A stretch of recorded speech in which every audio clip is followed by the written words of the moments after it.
Hello everyone, कैसे हैं आप सब। तो आज हम लोग ग्लाइकोलाइसिस के बारे में पढ़ेंगे। तो ग्लाइकोलाइसिस क्या होता है। ग्लाइकोलाइसिस ग्लूकोज का टूटना ग्लाइकोलाइसिस कराता है। जो ग्लाइकोलाइसिस प्रोसेस है उसमें ग्लूकोज टूट के पायरुविक एसिड का फॉर्मेशन करता है। तो इसी प्रोसेस को हम लोग को ग्लाइकोलाइसिस में पढ़ना होता है। ग्लाइकोलाइसिस एक्चुअल में होगा कहाँ, जो सेल का जो साइटोप्लाज्म होता है वो ये प्रोसेस वहाँ पे चलता है। सेल के साइटोप्लाज्म में ग्लाइकोलाइसिस का प्रोसेस चलता है। दूसरी बात यह है कि ग्लाइकोलाइसिस में हमें एटीपी का मतलब एटीपी हमको ऑब्टेन होता है। और क्या बोलते हैं कि ग्लाइकोलाइसिस आपको रेस्पिरेशन चैप्टर में पढ़ाया जाता है। रेस्पिरेशन, तो ये ग्लाइकोलाइसिस एरोबिक और एनारोबिक दोनों रेस्पिरेशन में होता है। तो चलिए आइए समझते हैं होता क्या है ग्लाइकोलाइसिस। ग्लाइकोलाइसिस क्या होता है, ब्रेकडाउन ऑफ ग्लूकोज। ये होता है ब्रेकडाउन ऑफ ग्लूकोज।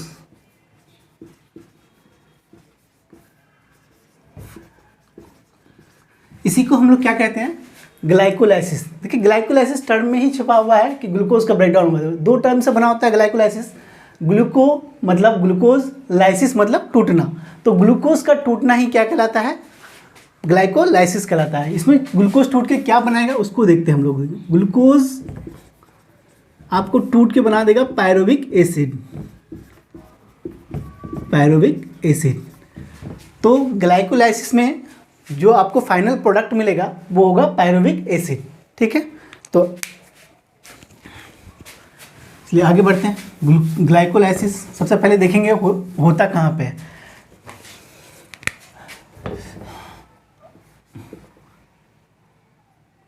लेकिन ग्लाइकोलाइसिस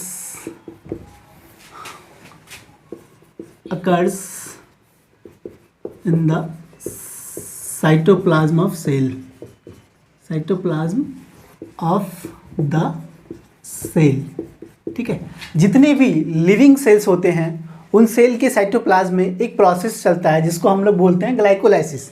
इसमें ग्लूकोज का ब्रेकडाउन होता है और हमें final product pyruvic acid obtain होता है। तो देखिए इसका दूसरा नाम भी है, ग्लाइकोलाइसिस को ईएमपी पाथवे भी बोलते हैं। ईएमपी पाथवे क्यों बोलेंगे इसको, क्योंकि इसको 3 साइंटिस्ट ने दिया था। साइंटिस्ट का नाम क्या क्या है ईएमपी पाथवे भी बोलेंगे इसको।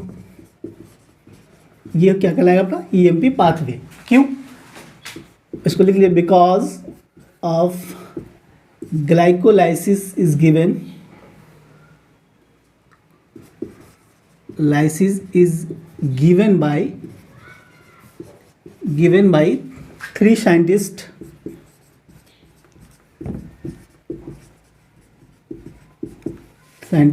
Imden,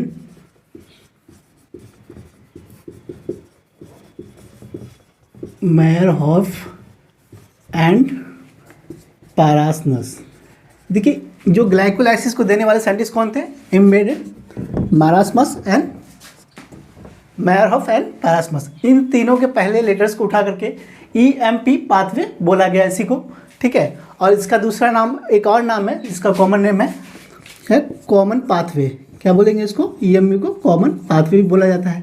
अब देखिए कॉमन पाथवे क्यों, क्योंकि ये दोनों तरफ कॉमन पाथवे इसलिए है कि दोनों रेस्पिरेशन में ये मतलब चलता है, ग्लाइकोलाइसिस होता है। एरोबिक रेस्पिरेशन में भी ग्लाइकोलाइसिस देखने को मिलेगा और आपको एनारोबिक रेस्पिरेशन में भी ग्लाइकोलाइसिस देखने को मिलेगा। इसलिए दोनों में देखने को मिलता है, इसलिए इसको हम लोग बोलते हैं कॉमन पाथवे। ठीक है, कॉमन पाथवे। आइए हम लोग समझते हैं इसमें हमको क्या ऑब्टेन होता है। ग्लाइकोलाइसिस होने से हमको क्या क्या, कितने एटीपी का फॉर्मेशन होता है, कितने एटीपी हमको ऑब्टेन होता है।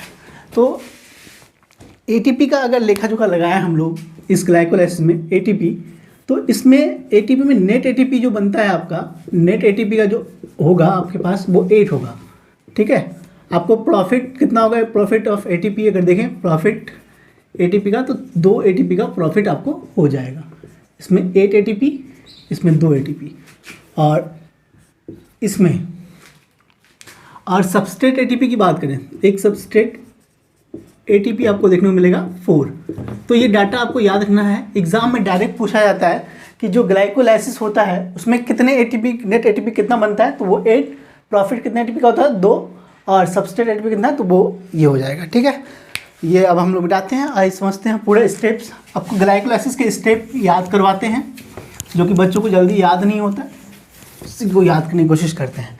आपको ग्लाइकोलाइसिस में 10 स्टेप्स याद रखने होते हैं, एक एक करके हम लोग समझेंगे। पहले कैसे ग्लूकोज टूट के पायरुविक एसिड बनाता है। देखिए ये ग्लूकोज है आपका, ग्लूकोज टूटा बना आपका ग्लूकोज 6 फॉस्फेट बन गया, ठीक है, ग्लूकोज 6 फॉस्फेट बना।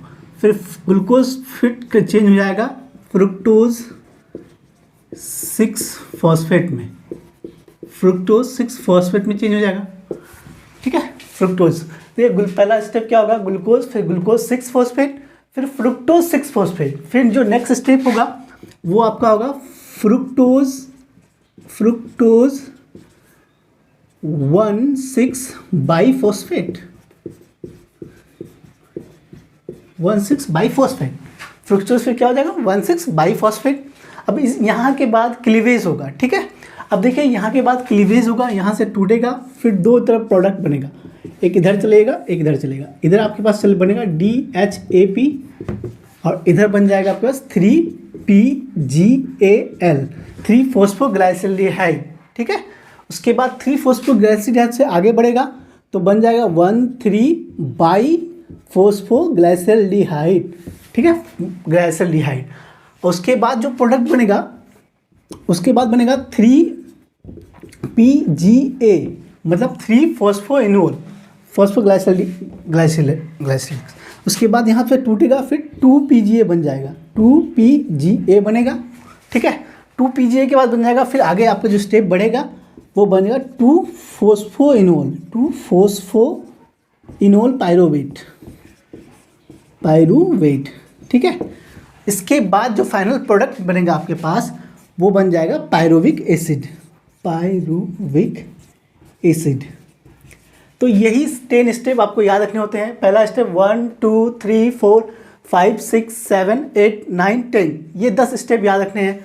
और यहाँ पे जो देखिए ये मतलब इक्विलिब्रियम में होते हैं, और ये पूरे प्रोसेस इक्विलिब्रियम में, ऐसा नहीं है कि ये ऊपर से ही आ रहा है, ये मतलब इक्विलिब्रियम में होते हैं, मतलब इक्विलिब्रियम का साइन दे सकते हैं हम। अब देखिए आपको यहाँ पे कुछ इंजाइम्स की हेल्प से ही कन्वर्जन पॉसिबल है, उस एंजाइम के बारे में हम लोग जानेंगे। आइए एंजाइम देखते हैं। पहला वाला ग्लूकोज 6 फॉस्फेट बनाना है तो आपको हेक्सोकाइनेज नाम के एंजाइम यहाँ देखने को मिलेगा। कौन सा एंजाइम, हेक्सोकाइनेज। अब ग्लूकोज में हेक्सोकाइनेज पड़ेगा, बनेगा ग्लूकोज 6 फॉस्फेट। और यहाँ पे क्या होगा ना कि आपको ATP कन्वर्ट हो जाएगा किसमें, ADP में, ठीक है। यहाँ पे ATP किसके प्रेजेंस में, Mg+2 आयन के प्रेजेंस में। अब देखिए अब ग्लूकोज 6 फॉस्फेट से आपको बनाना है फ्रुक्टोज 6 फॉस्फेट, ये दोनों आइसोमर्स हैं, तो इसलिए जो एंजाइम यहाँ पे काम में आएगा वो होगा आइसोमेरेज, ठीक है, आइसोमेरेज।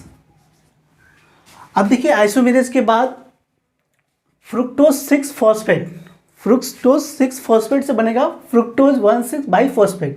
तो इसको बनाने के लिए आएगा फॉस्फोफ्रुक्टोकाइनेज नाम का एंजाइम हो जाएगा, फॉस्फोफ्रुक्टोकाइनेज नाम का एक एंजाइम आपको यहाँ पे देखने को मिल जाएगा, ठीक है। अब यहाँ पे जब देखिए 1,6 बाइफॉस्फेट टूटेगा किसके प्रेजेंस में, एल्डोलेज के प्रेजेंस में, ठीक है, एल्डोलेज के प्रेजेंस में टूट जाएगा और बनेगा क्या आपके पास 3PGL। फिर यहाँ पे आपको देखने को मिलेगा कि 2NAD कन्वर्ट हो रहा है 2NADH में, ठीक है, 2NADH में। और यहाँ पे जो एंजाइम होगा वो डिहाइड्रोजिनेज, ये याद रखना है आपको, डिहाइड्रोजिनेज। अब आगे बात करें तो 1,3 बाइफॉस्फोग्लाइसिलाइड कन्वर्ट हो रहा है 3PGL में, 3PGL में कन्वर्ट हो रहा है। तो यहाँ पे ट्रांसफ्रुक्टोज एंजाइम का नाम होगा, जो ये एंजाइम जो काम करेगा ट्रांसफोराइलेज नाम के एंजाइम से कन्वर्ट हो जाएगा 1,3 BPGL कन्वर्ट हो जाएगा 3PGL में। अब देखिए यहाँ से 3 से 2 आ रहा है, ये रीअरेंजमेंट हो रहा है, तो यहाँ पे म्यूटेज नाम का एक एंजाइम आएगा, म्यूटेज आ जाएगा, ये कन्वर्ट करेगा। अब 2PGA से 2 फॉस्फोइनोल पिरुवेट, तो इसको याद रखना एक आसान तरीका है। देखिए यहाँ पे इनोल लिखा हुआ है, तो यहाँ पे कौन सा एंजाइम आ जाएगा, इनोलेज, एंजाइम आ जाएगा इनोलेज। इसको याद करना आसान है क्योंकि आगे इनोल आ रहा है तो इनोलेज। अब इसको भी याद रखना याद आसान है, पायरुविक एसिड बन रहा है तो फ्रुक्टोकाइन, अभी इनोलेज तक याद हो गया आपको। तो अब 2 इनोल पायरुवेट कन्वर्ट हो जाएगा आपको पायरुविक एसिड, तो पायरो